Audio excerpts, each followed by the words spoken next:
When my baby brother was about 6, he had a friend named Joseph, but no one could see Joseph, except for him. We all played along. My mom would send extra snacks with my brother for school, so Joseph could have some too. My dad would ask how him and Joseph's days were. My brother always responded animatedly, describing their day in detail. Grand stories of adventures in the old mining caves, chasing rabbits, and drinking from streams. It was harmless, it was sweet, until the boys started to go missing. One by one, boys at our school started not showing up. Some stayed home, refusing to go to school because Joseph was going to hurt them. Some disappeared altogether. The school tried to look into it, but found no Joseph at the small school. It's just a prank, just boys trying to get out of class. Pay them no mind. My brother's teacher had told my parents. One night, I heard my brother crying through the walls. It was muffled, but I could make out one sentence. "You're not being fair, Joseph. She's my sister. I don't want to play with you anymore." I immediately got up and walked to my parents' room. I told them someone was in my brother's room talking to him. When we all went and opened his door, my brother was sitting up in his bed, looking at the window. When we asked who he was talking to, he responded in an emotionless voice. "No one, I was just listening to music." I tried to protest, but my parents shrugged me off and hurried me back to sleep. Later that evening, I was awoken by a noise in my bedroom, a creak in the floor. My eyes opened immediately, and through my sleepy gaze, I tried to look around the room. Standing by my closed bedroom door was a man. He was thin and tall like a beanpole. His height made him hunch over, and his focus was directly on me. I tried to scream, yell, but the terror made me silent. Only the sound of my heavy breathing convinced me this wasn't a dream. In the darkness, I saw the man pull something from his side. With the glow of the moon from the window, I saw the glint of a knife. My body sprang into action as I jumped backwards on the bed as the man came towards me. As he came closer, I could see his face up close. Garish, scarred, manic, almost like an animal. I finally screamed out at the sight of his face and started to kick. He grabbed my ankles and tried to push them down. His face broke into a smile dripping with anticipation. My door opened. My parents, I thought. Only it was my brother. "Joseph," he cried out. "Joseph, I told you no." "Not her." My little brother started to throw things at Joseph, screaming at him to get off me. It distracted Joseph enough that I kicked his jaw and he fell off the bed onto the floor, groaning in pain. My parents ran in immediately. My mom screamed in horror at the grown man, laying on the ground while my dad told her to call the police. My little brother ran up to me, tears streaming down his face. I'm sorry. I told him not you. You aren't bad." He said bad people had to go. Joseph wanted to help. "I didn't want him to hurt you too," he said, sobbing into my pajamas. I held my sobbing brother as me and my dad blankly stared at the man on the ground, who had made no effort to move from his spot. After the police had come and Joseph had been taken away, we tucked my brother in a bed and told him to try to get some rest. After I was finished with my questioning, the officer thanked me for my time and said he would be in touch. "Do you think he's responsible for the missing boys?" I asked the officer, bundling my blanket around my shoulders. "We think it's possible," he responded. "We are looking into any properties Joseph had, any surveillance footage. We will also be running his DNA to see if he's linked to anything else nearby." I couldn't help thinking about all those boys because they were bad. Is that what my brother said? That's hardly a cause for threats, or worse. "1 second, the officer said, after hearing something on his radio. He stepped out of the room. My mom brought me a cup of tea to calm my nerves, and my parents sat on either side of me. When the officer returned, his face was grim. "What is it?" I asked immediately. I don't know how to tell you this. He was holding a small crumbled up piece of paper, but this wasn't a random killer just targeting random kids. "Why would you say that?" my dad asked. "Well, sir, because we think the original target was your daughter. It's been her all this time." When he unfolded the paper, it was a picture of me, from about 2 years ago, with names scribbled on the back with certain ones crossed out. I didn't notice when it first started, but I had interactions with every boy on that list. Some walked home with me once or twice. I sat next to some in church. or they held the door for me. He's been watching. Me? As I scanned down the list, the last name caught my attention immediately. My eyes widened, and I lost my grip on my mug. I felt it fall and shatter on the floor. My little brother was next.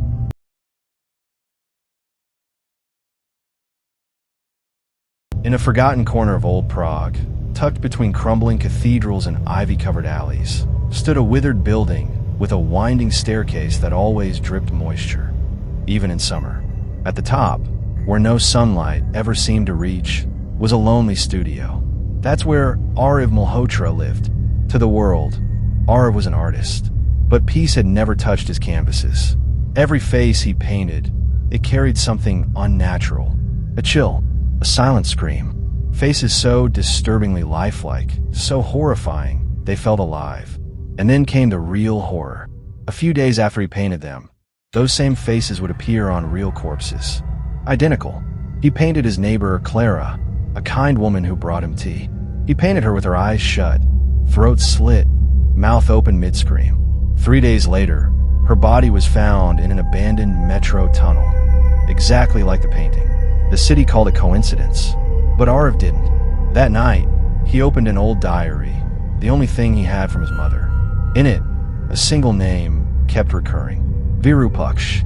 The entry read, Virupaksha is no god, no demon. He is a soul, one with 3 eyes, a face that was never completed. In every generation, he chooses an artist. Through their hands, he gathers pieces of his face. And when the face is finally whole, the artist becomes a part of it. Ariv understood then. The brush in his hand wasn't his own. It belonged to something else. His paintings weren't just being seen. They were pulling people in. Anyone who made eye contact with the third eye in the painting. They didn't just look. They entered. That I would steal their face. It began with dreams. People would see their faces pasted onto a canvas, screaming silently. Then their reflections began to warp. Empty sockets, twisted outlines. The mirrors stopped reflecting who they were. Some went mad. Others vanished, or were found dead in impossible ways. Each time, Ariv's canvas received a new edition, another living face, trapped in oil and canvas. But why? Ariv believed he was painting their pain, but in truth, he was completing Virupaksha's face. Every eye, every jawline, every distorted brow, stolen. A horrific patchwork made from the most terrifying fragments of humanity. Ariv wasn't the creator. He was the brush, a living painting made by something else. One night, Ariv painted his own face. But this time, there was a third eye on his forehead. When he filled that eye with black paint, the canvas whispered, "You are not the painter, Ariv. You are the painting. And now, you are complete." His past came crashing down. Childhood memories? Blurred. No birth certificate. No family. Only a studio. A diary. And a mission to paint. He was never human. He was Virupaksha's first fragment. And now, with the face completed, 2 hands emerged from the canvas. They pulled him in. Silence. All that remained in the studio was a new painting. Ariv's face. With a third eye. That eye blinked. Sometimes, people across Europe download a digital art file. A haunting face. Ariv's painting. If someone stares for more than 33 seconds, their face disappears. Into the painting. They say, "I swear that thing was looking at me." But it wasn't looking. It was remembering. Searching for the next fragment. Another offering. Another identity. Soon to be completed.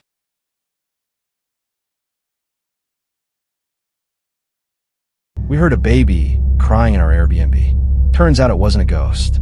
This happened a few weeks ago, and I still feel weird talking about it. But I figured if anyone would believe it, it'd be here. My girlfriend and I did a weekend trip to Kent, England. She's really into haunted places and ghost stories. And apparently Pluckley is supposed to be one of the most haunted villages in the UK. There's this little Airbnb just outside the village, kind of tucked away behind a field. Super old cottage, low ceilings, stone walls. No cell service unless you stood out in the garden and held your phone at a weird angle. Anyway, the first night was fine. A little creepy just because of how quiet it was, but nothing really happened. Just some creaking. I woke up once thinking I heard footsteps downstairs, but it was probably the old plumbing or something. Second night though, We both woke up around 2 a.m. to what sounded like a baby crying. Not close, but definitely inside the house. It would stop, then start again like 30 minutes later. We couldn't figure it out. No other houses nearby, and it didn't sound like it was outside. My girlfriend got really weirded out. She's into ghosts and stuff, but this kind of messed with her. The next morning, she said we should try using this little Ouija board she brought, like just a travel one she had in her bag. I thought it was dumb, but I went along with it. We lit a candle, did the whole thing. Nothing happened. The pointer didn't move. But honestly, sitting in that old kitchen, barely speaking, asking questions into the dark, it got to me. Like even if nothing was there, we were inviting something. It felt stupid at the time, but it messed with our heads. That night, the crying came back. Louder. It honestly sounded like it was coming from behind the bathroom wall. We were both wide awake, just lying there. Then it cut off. Mid-scream. Completely silent after that. It wasn't like a baby fell asleep. It just stopped. I don't know how else to describe it, but I had this awful feeling all night. Like we weren't alone. Anyway, I was brushing my teeth around midnight. We were leaving the next morning, and the light flickered in the bathroom, then just went out completely. At first I thought the bulb blew, but then I noticed the mirror wasn't reflecting right. Like, I could see light in it. A dim, yellowish glow.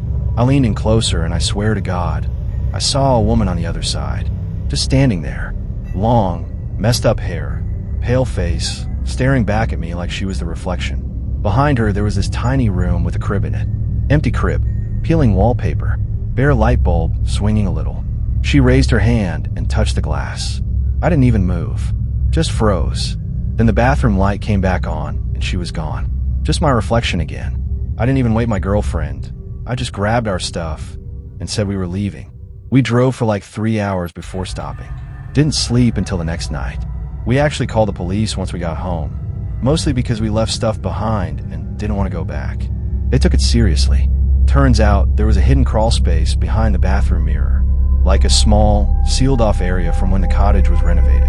They found blankets, a tape recorder, food wrappers, and other stuff in there. Someone had been living there. For how long? They didn't say. The crying we heard? Probably from the tape recorder. Not a ghost. She just wanted us to think it was. They haven't found her.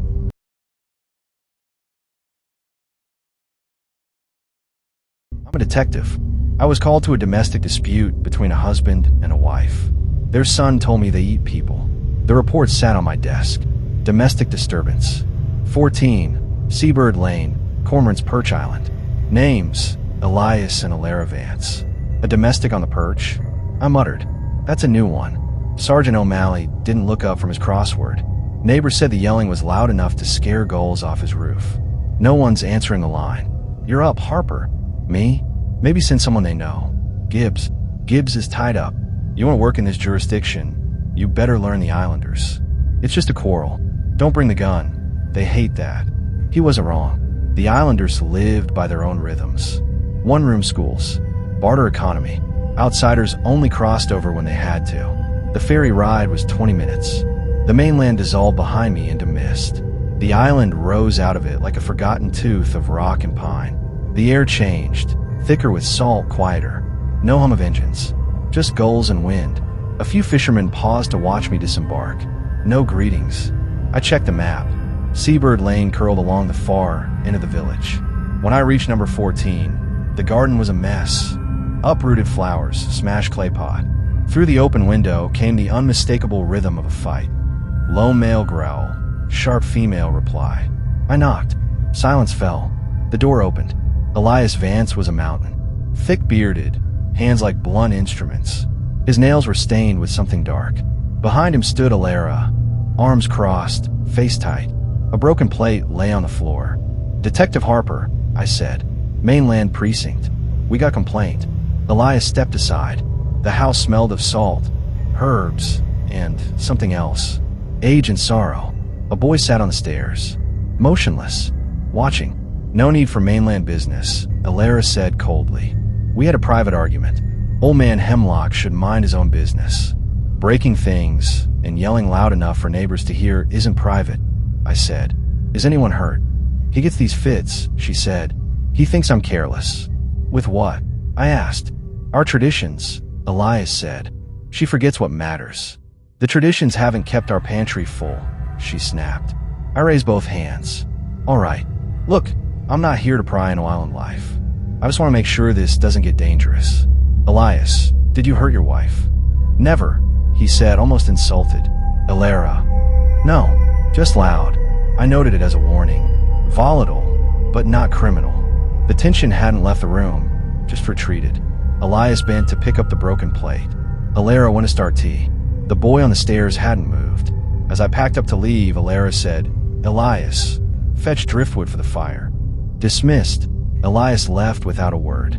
When the door shut, it felt like a pressure lifted. Sorry for the trouble, detective, she said softly. No trouble. I just want things peaceful. I glanced at the boy. How's your son handling all this? Finn's sensitive, imaginative. As I stepped toward the door, I felt a tug on my coat. Finn stood behind me. I need to tell you something, he whispered. I crouched. What is it?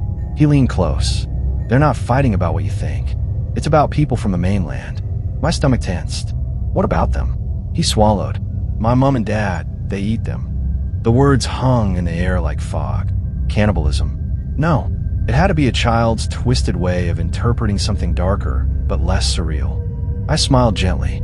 Hey, adults say crazy stuff when they're mad. Eat each other alive. It's just a saying. He stared at me, devastated. No, you don't understand. Then he ran, vanishing up the stairs. I told myself it was nonsense, that the boy was traumatized. But as I walked toward the ferry, his words followed me like a shadow. I was halfway to the docks when a voice called out, Detective. An old man sat carving a bird from driftwood, beard white as sea foam, eyes piercing blue. Malachi, the island's elder. You've settled the Vance dispute, then? He said with a smile. Yes. Hopefully it stays quiet. Elias has a temper, Elara a tongue. But their hearts are true to our ways. Such a pity you can't stay for the harvest festival. He said the words like a prayer. Music, feasting. You'll never see anything like it on the mainland. I hesitated. I have vacation days. The invitation was warm. Normal. All right, I said. Why not? Malachi beamed. Old Martha runs a guest house just up the road. She'll take good care of you. I called in. O'Malley grunted, then signed off. Try not to get eaten, he joked. At Mariner's Rest, Martha welcomed me like family. My room faced the sea. The mist broke that afternoon, and the island seemed less ominous. Maybe I judged it unfairly. The next morning, Martha made breakfast, fish, bread, coffee. She smiled with every movement. Wonderful to have a mainlander for the festival, she said. It's been years. I wandered the island.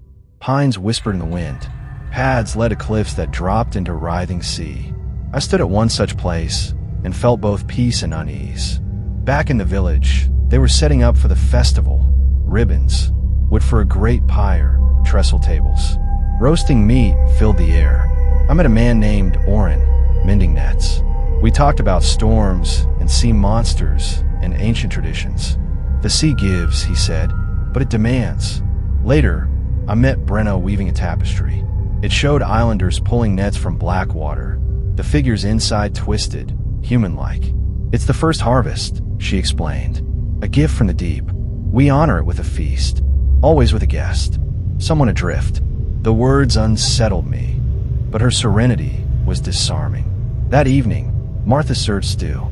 Dark, rich. She called it island game. I didn't ask. We drank a berry wine that blurred the edges of thought. That night, I heard drums slow, solemn, like a ritual heartbeat. I slept deeply. On the day of the festival, I walked to a place Oren had called the Boneyard. Where the sea gives back, he'd said. The cove was a graveyard of driftwood and bleached bones. I knelt by a glint in the sand, an off-white shard. I unearthed it, a human finger bone, still wearing a corroded wedding ring.